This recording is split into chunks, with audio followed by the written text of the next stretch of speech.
The job of sales management is really to do three things. You've got to coach, motivate, and inspect the sales team. Here's a couple of quick thoughts on what you can do, sales leaders, over the next 2 weeks to maybe tweak your approach just a little bit.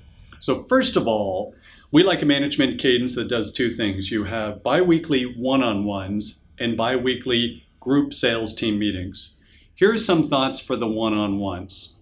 First of all, everybody on your sales team should be very clear in terms of what's expected of them to achieve the result. So we all know quotas, we all know revenue is the result we want to try and get to, but what are the activities that lead to objectives that will then lead to results?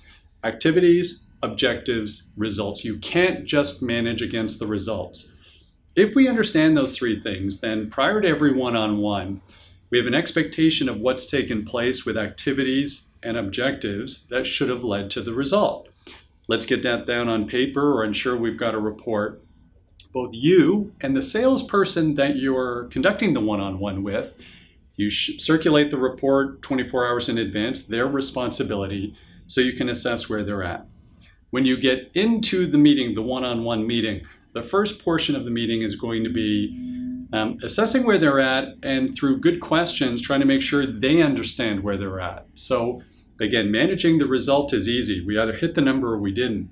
But are we doing the activities and objectives that should lead to the result? And if we are doing those things, why isn't that happening? They and you have to diagnose what issues might be resident and what to do about them.